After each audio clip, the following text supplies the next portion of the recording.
Hello and a very warm welcome to the STUDIOCANAL Presents podcast. My name is Simon Brew from Film Stories magazine, and this is a regular podcast celebrating one of the biggest and deepest film libraries in the world.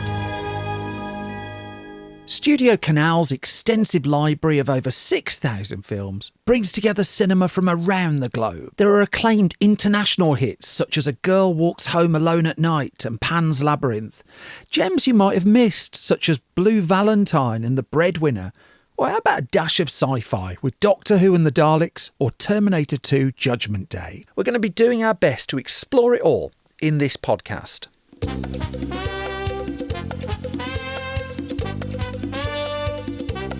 In this episode, we're celebrating the work of Spanish filmmaker Pedro Almodovar, zeroing in on one or two films from his extensive filmography.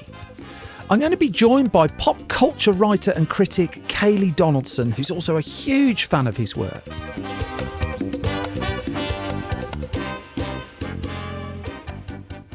Kayleigh, hello and welcome to STUDIOCANAL Presents. Hi, thanks for having me. It's an absolute pleasure. Now, one of the things we like to ask our guests just before we get into the meat of a conversation is for a little film fact about themselves. Maybe the first film you ever remember seeing. The very first film I ever remember seeing in a cinema was Disney's Aladdin, but the film I remember largely from my childhood is Home Alone, because for some reason, and I still have never figured out why, for some reason the end of that film made me bawl with tears as a child. I found it to be just the most tear-inducing thing ever. So my parents would occasionally, as a party trick, put the end of the film on to watch me do that.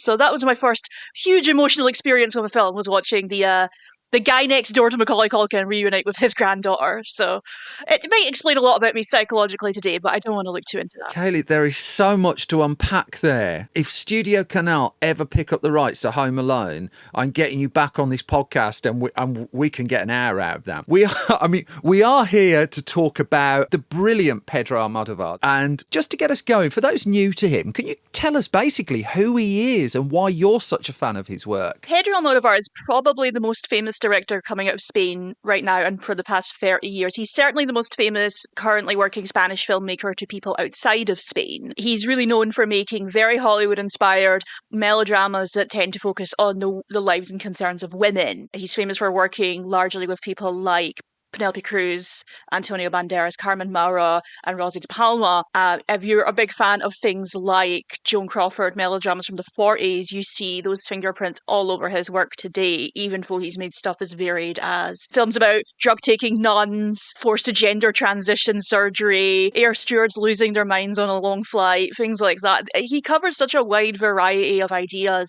but he's now completely formed his own Almodovarian mold that I think is one of the most influential things to come out of Spanish cinema ever. I mean, the first film I remember of his seeing was Matador with a very young Antonio Banderas. And I mean, my eyes were blinking as it was going on. I mean, it was mildly on the, how can I put it? It was mildly on the fruity side was my memory of that. And I think for those of us in the UK, when those early films were being promoted, that was an element that I think was slightly beefed up in the marketing conversation. But then I got to Women on the Verge of a Nervous Breakdown, which is the first of the films we're going to talk about here, and there is so much to unpack there. So can you just set that particular film up for us? Sure. I think Women on the Verge is largely considered his breakout film in America.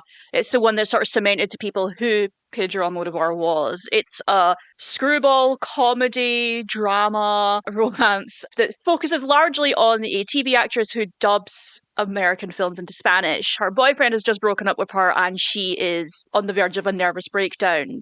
But she is surrounded by a lot of women who are going through similarly weird things. There is a situation involving a woman who's accidentally been sleeping with a terrorist. Antonio Banderas is there because it's Antonio Banderas. He's in, I think, 8 of Almodovar's films. He's one of his most constant collaborators. But it was, I think, the film that really made people realize that here is a filmmaker who has the potential to be something outside of the kind of underground, because another thing about Almodóvar is his films are largely very queer. He is one of the most famous queer filmmakers working today. So we are, 26, 27 episodes into STUDIOCANAL Presents now. And one of the reliefs for me sometimes is someone else has to explain everything that goes on in the film rather than me. And never have I been more grateful than when you were halfway through that brilliant explanation of the movie. I was going to touch on his impact on queer cinema. One of the things that always struck me about his work was two things. Number one, he was in the mainstream in Spanish cinema, to my eyes, having these conversations, but also in the 1980s when no one was really doing this, particularly in the mainstream as well. I just wonder, can you just talk to that just a little bit? Yeah, I mean, you look at the stuff that comes out before Woman on the Verge. Woman on the Verge comes out, I believe, 1988. Films come before that are things like Labyrinth of Passion and Dark Habits, which is the heroine nun movie, Yes. and Matador with Antonio Banderas. This is a really tempestuous time in Spain. You have the fall of the Franco regime. You have the early beginnings of a kind of mainstream queer scene. And a lot of Almodóvar's work is not just about sexual freedom, it's about political freedom. It is just about the idea that those two things are completely intertwined. So you have these films that are often very candid in the way that they show sex. Like, that's another thing that really characterizes his films, is when people have sex in those films, they do it. There is absolutely no, there's no cut to a waving curtain.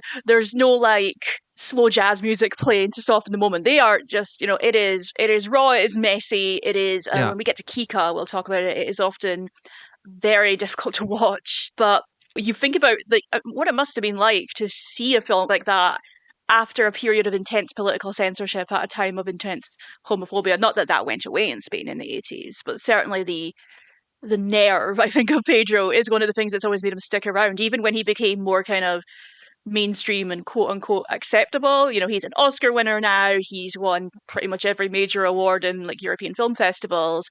He makes a lot of films that are probably more suited to a kind of like Sunday evening at your local matinee cinema kind of screening. And yet I don't think he's ever stopped being himself in that way. His films are still immensely queer. I think Parallel Mothers, his most recent feature, is a really interesting example of that it wasn't marketed as such, but it was so organically intertwined into the story that it was like, oh, of course this is happening. I'm fascinated by the idea of what it would look like if he did cut away to a waving curtain in the middle of a fruity moment. I mean, presumably he'd get like Jean-Paul Gaultier in to design the curtain or something like that. There would be something about it. I think he would cut to the curtain and then it would just go back to the sex. He just wants to look at that curtain. Yeah, I'm bored with that now, and just like quickly shunt the camera the other way. Yeah, I love it. Because that's another thing that defines a lot of his films, is just like the production design is stunning. Like Kika, the apartment that this woman lives in, is like if Gaultier designed a flat and rear window. Oh, that's a great way to put it. That's a great... I mean, just contextually, Women on the Verge of a Nervous Breakdown as well. You mentioned before, it was the bit where he started to find real mainstream international recognition, really. But he was 38 by that stage. I went and worked this out, and I put it through my very cheap calculator. And this was his 7th film. He'd done his raw guerrilla movies. He just started working for studios. I think it was just over the last 1 or 2 films beforehand. I mean, Women on the Verge of Nervous Breakdown, would you say it was almost like mixing that kind of guerrilla way of making a film with working within a studio system? Yeah, you could sort of argue of it as being like a transition movie in that sense. I actually think you could probably make that case a little more with Kika, which has the polish of a guy who's been given a lot more money to make his story, but it has the story of something that you really make when you expect 17 people in an art house cinema, 16 of whom are related to you, to watch it. But definitely after Kika, I think you start to see a really big change in like, okay, I've made my transgressive films, now let's kind of see what I move on to. You get something like Live Flesh, which is an adaptation of a Ruth Rendell novel. You get All About My Mother, which I believe is really still considered his magnum opus by a lot of people. It's the one Almodóvar film on the Sight and Sound top 250. And then you get things like Talk to Her, which I believe is the film he wins his Oscar for. But you definitely see a kind of change. I almost compare it to when David Cronenberg stopped making films about people's jaws falling off and kind of went a bit more, still Cronenbergian, but a little more respectable. I mean, so I think that's one of the reasons I was so interested to talk about Kika, is because I think on some level it was made for a larger audience, but I'm baffled that he thought he would get away with it. I think it was All About My Mother and Talk to Her. I think he won Oscars for both of those. Because I started watching his films before he was, inverted commas, respectable. And I do remember that point where he was suddenly on the stage at the Academy Awards, and it was almost like there's a great big tick among the establishment that it's okay to like all of this now. But then I contrast that with this bit towards the end of Women on the Verge of a Nervous Breakdown, where I counted 7 active characters in the middle of just like this mass scene of almost verbal carnage. I can't think of too many filmmakers around the globe able to pull that off, and also to know who the characters are. Oh yeah, and I think it's one of the things that's always been really wonderful to me about Almodóvar is how much he loves his actors, particularly his actresses. I mean, Yeah. a lot of Women on the Verge feels like a love letter to Carmen Maura, who was his muse for a very long time. I believe she's in about 7 or 8 of his films. But also, people like Rosie De Palma, who I think has the greatest face in all of cinema, and he adores her, and he gives her these wonderful kind of occasionally barmy but also very glamorous women to play. You really see a difference between how women in his films are shot versus like how they would be if that film was made in America. I don't think you would get to see anywhere near the kind of unruliness that these women get to have, or just even the wife running around in that amazing pink coat with the gun on the back of the bike, which is just such a great screwball moment. It's a very screwball movie, actually. So is Kika, for better or worse, but you definitely see his Yeah. Hollywood influences. You watch Women on the Verge and you see a ton of something like The Women by George Cukor or Bringing Up Baby, just in the way that Yeah. people are kind of like Yeah. firing dialogue back and forth at one another, and how something completely bananas happens and you're just sort of like, oh yeah, of course that's happened. Of course the gazpacho is poisoned. Of course she's sleeping with a terrorist. Of course, all of this is happening. I love that kind of his controlled chaos is so thrilling to Yeah. me. And I think that you see a lot less of that in some of the later films where he does kind of get a little more, I don't even like saying respectable, because even something like Talk to Her, which he wins his Oscar for, that's about a guy who's raping a comatose woman and pretending to be her boyfriend. Like, that is not a mainstream concept. That is so dark and so upsetting. But he's never really lost that sense of, like, I'll take the soap opera-esque and make it Yeah. emotionally resonant. Like, Parallel Mothers, his most recent feature film, features, like, a baby swapping story and then, like, a spontaneous lesbian love story, but there's also set to the backdrop of people who disappeared during the Franco regime. And it works. Yeah. It shouldn't work. I imagine under another filmmaker, it would be disastrous. But maybe this is another thing that he's really honed his craft on as he's gotten kind of older and more into like America's good books, is that he has this ability to juggle tones so well, which is an interesting contrast to Kika, because I think the big criticism most people have of Kika is that he doesn't juggle the tone very well, and it makes people very uncomfortable.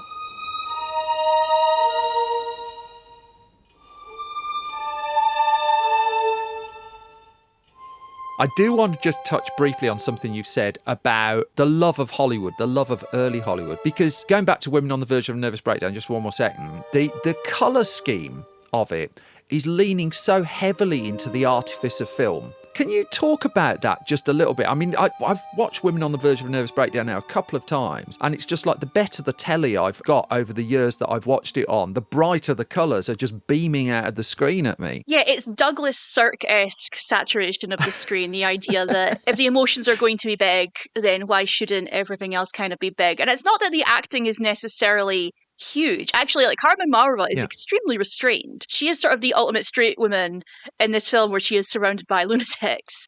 But I think that sense of like watching yourself fall apart, that sense that you know that you have no control over everything and you're trying desperately to stay above water, feels very fitting in a world where all of the reds are incredibly red, where the wife has this blonde wig that is, if it's not made of plastic, it might as well be, with her incredible apartment overlooking this obviously fake looking version of Madrid. I was in Madrid in May and I spent a long time walking around looking for Almodóvar sets. It's a very blue sky, isn't it, in the background of that apartment? Yeah, it is that way of like old Hollywood films. This is a studio set, or when Yeah. people drive, it's like backshot and things like that. There is the sense that this is a real world to these characters, but it's not supposed to be a real world to us. Yeah. And so you might have heard of a film called Kika. I've spotted you might be rather fond of this one. So can you just set Kika up for us then? Because you've implied already this is a trickier film in a few respects. Yeah, so the lead character Kika is this very naive, optimistic cosmetologist who ends up in a relationship with a young man named Ramon, who is dealing with the suicide of his mother. And he has a very tempestuous relationship with his stepfather, Nicholas, who is an American who writes novels that seem weirdly autobiographical. But Kika is also having an affair with Nicholas. And this is set to the backdrop of a television show hosted by a lunatic called Andrea Scarface, in which she is essentially doing the Spanish version of Faces of Death, where she shows footage of people getting murdered or being injured, footage of the macabre, basically the kind of Yeah. progenitor to disgusting stuff you find on YouTube. Now, I dug out a press release for when Kika arrived on DVD in the UK just nearly 10 years ago. And it talks, I mean, it's interesting that press releases generally tend to be quite celebratory and upbeat. And this talked in the opening sentence about how this is the film that, quote, was most harshly treated by critics on release, yet it's one that benefits the most from reviewing and reassessment. Would you agree with that? I think it is usually considered one of the lower tier Almodovars, and because even by his standards, it's very controversial. A lot of people tend to avoid it. I actually have the DVD of this as well, and it comes with Yeah. even on the back of the DVD, it does say, attracting controversy because of the scene in which Almodovar depicts Kika's rape with humorous detachment. I mean, you got to give Yeah. them credit for at least telling people what they're getting, but in terms of the things I talked about earlier, what I think Almodovar is very good at, like the juggling of tones, I think you see him really pushing the boundary as far as he ever had with Kika, and it is debatable Yeah. as to whether or not he succeeded. The character of Kika is repeatedly raped by this madman who is the subject of this TV show that is sort of attracting controversy around Spain at the same time. But the scene is almost shot like slapstick. It is a very odd scene in that Kika starts to get bored and tell him to finish up early because she has things to do. The police barge in and have to pull them apart like they're Looney Tunes. And then he masturbates over the balcony and it lands on a woman's face. And this is all shot in that way of, this is happening. Isn't this kind of weird? Which, to Almodovar's credit, in fairness, it is a film about how we have become sort of numbed to the true trauma of human sensation through things Yeah. like this television show, this women's show. It's like the first thing we see on this TV show is a woman being murdered at the graveside of her daughter. And that seems to have been inspired by a real life event which happened in America in the early 90s. That did happen. A woman was gunned down by her husband when she went to visit her daughter's grave. There's a scene where we see devotees of a particular saint engaging in ritualistic self-flagellation and cutting of themselves. And I have no idea if that's real or not, but it looks super real. If that ends up being news footage, I wouldn't be surprised. And it builds to this Yeah. idea that because after Kika is raped, the footage of it is on this television show. Andrea barges into her house and demands an interview and says, "Your behaviour attacks freedom of expression." It is all content to them, to use a very modern term. I get that. Yeah. And in some ways, I think that's very nervy. I kind of respect the challenge that Almodovar gave him, but he's also making it in the context of a genre where rape as a plot device or rape as a shock device against women is horribly common and deeply offensive. So I was looking at reviews of this on Letterboxd, and it was a very sharp divide between this is a very brave film by Almodovar to I think this is awful and I don't think he should have made it. And I get both sides of it. I Yeah. waver myself. There's a lot of this on my love, but when it comes to that scene, I was sitting on my couch and I was kind of cringing. I had my knees up by my face and it was like, this goes on for so long as Yeah. well. That's the thing. I mean, 3 decades later, it's telling people don't quite know how to process it. Yeah, I think at least it is interesting that they put that on the box because I think it is the thing that people still talk about with the film. It is the thing that people are afraid to watch. I mean, when I was talking about Almodovar with some friends recently. A friend of mine is watching a lot of his films for the first time. And I was like, well, she asked, where do you start? And I was like, okay, we'll start with the major ones, like start with Talk to Her, start with Tie Me Up, Tie Me Down. And it's not that necessarily there's stuff in that film, those films that are easy. Like, again, Talk to Her is all about rape, Yeah. but tonally, but stylistically, it's a totally different thing. You are not encouraged to laugh at it. And in Kika, you are supposed to laugh about the fact that this poor woman who is being brutalized is wanting him to hurry up because she's bored. And, it's a big ask to get an audience on your side with that. I think that maybe at this point in time you see Almodovar realizing even he has limits, because after he does Kika, you see him pull back a little. He does The Flower of My Secret, he does Live Flesh, and Live Flesh is pretty sexual, but it's all consensual. And then he does All About My Mother, which is almost quaint by comparison. You touched on something there as well about him zeroing in on television. And really reality television. I think it's often seen that I think The Truman Show really was the first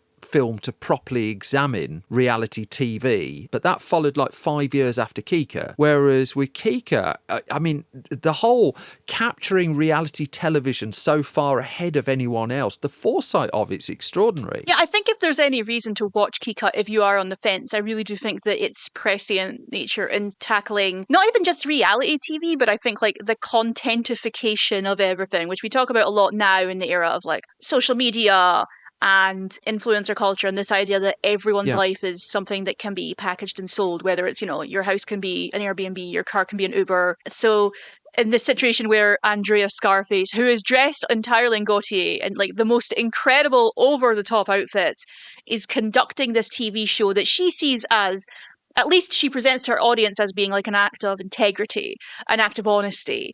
This is what the world is like, and we're going to show it to you, and we're going to be so brave in revealing the darkest crevices of humanity. But it's all pure exploitation. Everything is content. But it's not just for her. This is a film full of weird voyeurs. This is a film where Nicholas, the writer, is essentially using his own horrifying, violent, misogynistic life as fodder for his own novels. Everyone seems to be really doing it, except for Kika. And the consequence of that is that her trauma is not good content for Andrea's TV show. It is not good entertainment for anyone. It is the thing that she has to suffer with herself. And I do think that, to the credit of Almodóvar, the aftermath of the situation is horrifying for her, and it is shown as such. That's not a joke. You're not supposed to be desensitized to that. But also, there's no money in that, at least. At this point in time, I imagine if it was now, you would probably see her being chased around with more cameras and people like tabloiding her life almost. But it is interesting to see a film like this being made in 1993, because like what we know as reality TV, I think in Britain really gets cemented with Big Brother, and that doesn't happen until 98, 99, like, towards the end of the decade, certainly. So, and frankly, content like this does exist. I mean, Faces of Death and those like Mondo movies were a couple decades before Kika, but there are entire YouTube channels where you can watch people die. You can watch the actual shooting that inspired that kind of first scene on YouTube. That's all just available at the click of a finger. And frankly, most people are desensitized to it. I think there's a whole generation of people raised on true crime for whom none of this makes them even bat an eyelash.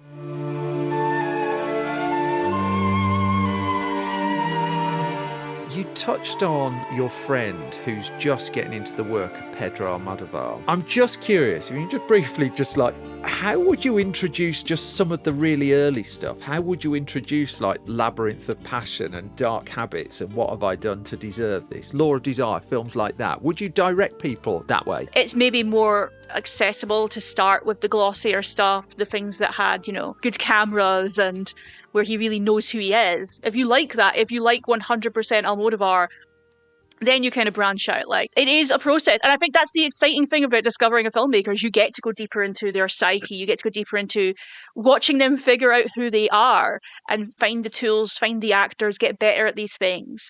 So I don't think my friend's ready for Kika yet, but I actually own all of Almodóvar's films. That was my lockdown project, a lot of eBay bidding. So, it's there for when she wants it, but I think she's watching, she watched Pain and Glory quite recently, and she really loved that.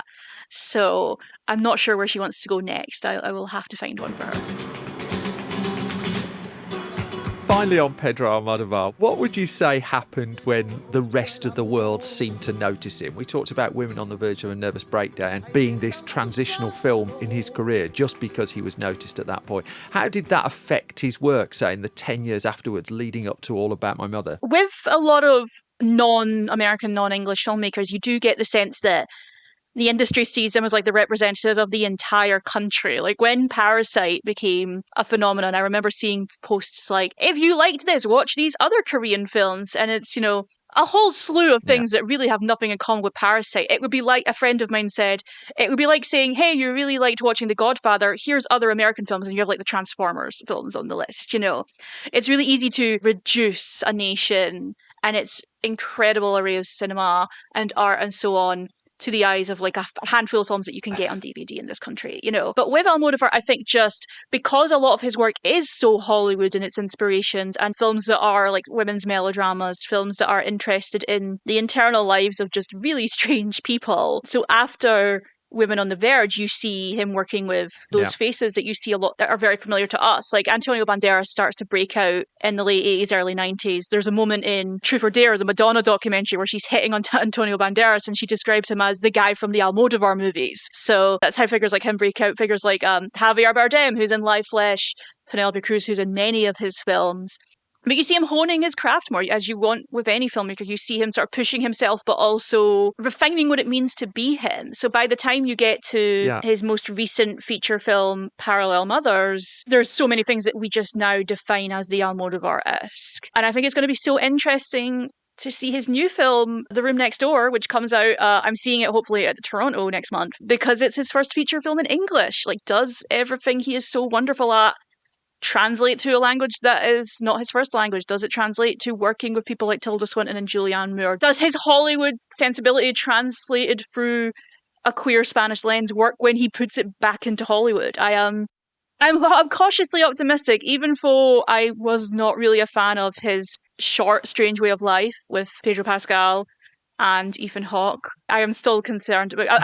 There are so many of my favorite filmmakers who then start working in English, and it's like, oh yeah, that didn't work as well. So I'm excited because I will follow Pedro anywhere. But it's exciting to have someone who's still challenging me and who's still making things that I can't guess. There are very few filmmakers like that working for me now, and we have to treasure them while we have them. He's now in his 70s, and I want him to keep making films like until he's like Frederick Wiseman's age. You know, keep going. Women on the Verge of a Nervous Breakdown and Kika are both available on the STUDIOCANAL Presents channel, as well as available on DVD and Blu-ray. Kayleigh, before we let you go, we do ask of our guests for a double bill from the STUDIOCANAL catalogue. So my double bill is Mulholland Drive, directed by David Lynch, and Mask of the Red Death by the late great Roger Corman. They're actually two films that are both in my Letterboxd top 100. I think it's top 150 films now. I keep adding to it. I can't stop. I'm a sucker for films about people or communities or groups of people who slowly descend into oblivion or slowly succumb to like the rot of their own evils and psyche. And Mulholland Drive, I think, is one of the great Hollywood films. It's basically David Lynch's Sunset Boulevard. It is a film about kind of corrupting force of this horrifying city of Yeah. dreams. And then Mask of the Red Death, the adaptation of the Edgar Allan Poe story, is about a group of deviant aristocrats who think that they can bypass the suffering of the plebeians by avoiding the Black Plague via a party, and realizing that actually they have doomed themselves. I don't know if Corman was ever an influence for Lynch. He was an influence on basically every other filmmaker in America, so maybe. But these stories of intense privilege sinking into the ruins of our own humanity, I'm sort of obsessed with stuff like that. And I think these two films do it so well. They both feel like you're stuck in a kind of strange nightmare you can't figure out either. So maybe not a double bill to do if you're not totally sober, but otherwise, give it a go. I've now got a much clearer idea why you cried at the end of Home Alone. This has been an... Kayleigh Donaldson, this has been an absolute delight. Both Mulholland Drive and Mask of the Red Death are available on the STUDIOCANAL Presents channel. Kayleigh Donaldson, thank you very much. Thanks for having me. Mulholland Drive, Mask of the Red Death, Women on the Verge of a Nervous Breakdown and Kika are all available on the STUDIOCANAL Presents channel on Prime Video, Apple TV Plus and ITVX. Now it's time for our regular news update from the world of STUDIOCANAL. Let's start in the cinema. The Apprentice, the much talked about movie exploring the life of Donald Trump in the 1980s, has been confirmed for UK cinema release on 18th of October. Ali Abbasi directs, with Sebastian Stan taking on the role of Trump. The film debuted earlier this year to acclaim at the Cannes Film Festival. Looking ahead to next year, on the 1st of January 2025, Florence Pugh and Andrew Garfield headline We Live in Time. Written by Nick Payne and directed by John Crowley, it's a romance that covers several decades in the life of its characters, and it's all set to get 2025 off to a very good start. Heading to home formats? 1954's take on J.B. Priestley's An Inspector Calls is celebrating its 70th anniversary in style. The film adaptation, starring Alistair Sim and directed by Guy Hamilton, is coming to 4K Ultra HD Blu-ray for the first time. It'll also be available on Blu-ray, DVD and digital platforms from the 7th of October. I'll be back soon with the next episode of Studio Canal Presents. Until the next time, to get all the news on Studio Canal films as it happens, and to find out more about the ITVX, Apple TV and Prime Video channels, you can visit www.studiocanal.co.uk or follow Studio Canal at Studio Canal UK on X, Instagram and TikTok. And coming soon, well, we've got something a little bit different coming your way for a future episode. 2 clues. We might be mentioning Antonio Banderas again, and there might be some marmalade sandwiches. Until then, ta-ta for now.